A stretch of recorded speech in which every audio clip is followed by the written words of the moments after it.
Many skeptics warn that a digital ID is the end of democracy as we know it and an irreversible step into a dystopian future of firstly no cash, just a digital currency controlled by governments, potentially leading to a Chinese-style social credit system where government has the ability to control and restrict every single aspect of your lives, from where you go, how you travel, your healthcare, what you eat, control over your spending habits, a veto over your job prospects, and so on.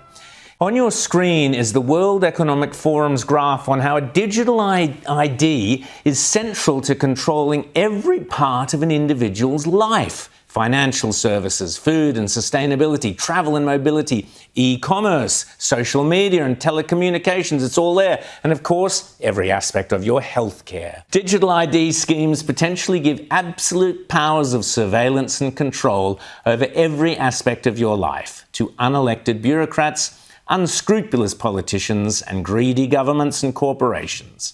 If you don't think future authoritarian governments of whatever persuasion won't use these powers ruthlessly and mercilessly, then you must have been fast asleep during COVID QR codes and vaccine mandates.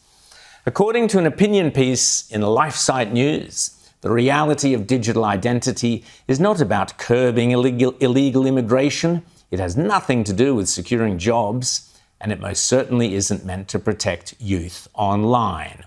They say digital ID is the linchpin of the United Nations push for a global surveillance state.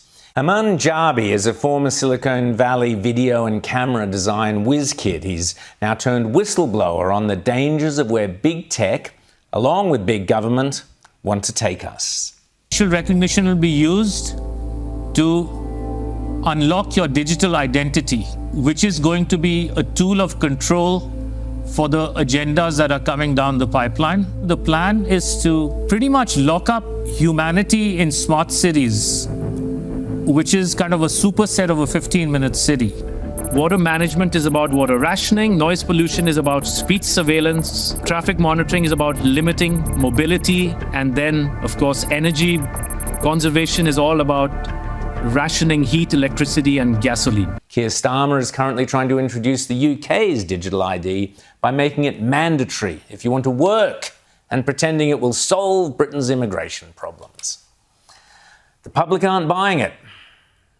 But what could be a better way to trick the public into getting a digital ID than by linking it to restricting under 16-year-olds from social media? Suddenly you're doing the right thing for the kids. And don't worry if it's a tad inconvenient. What with facial recognition and stuff, you'll soon get used to it. I believe that over time, facial age estimation, liveness tests, and other forms of age assurance will become normalized as well. Different people at different ages will have different levels of comfort with things like taking selfies or using biometrics or even digital ID. It really varies. The eSafety Commissioner is about to announce how Australia intends to implement its under-16 social media restrictions. If you hear the words digital, identification, biometrics, or facial recognition, you know the fix is in. Surrender to a digital ID and surrender your children's freedom.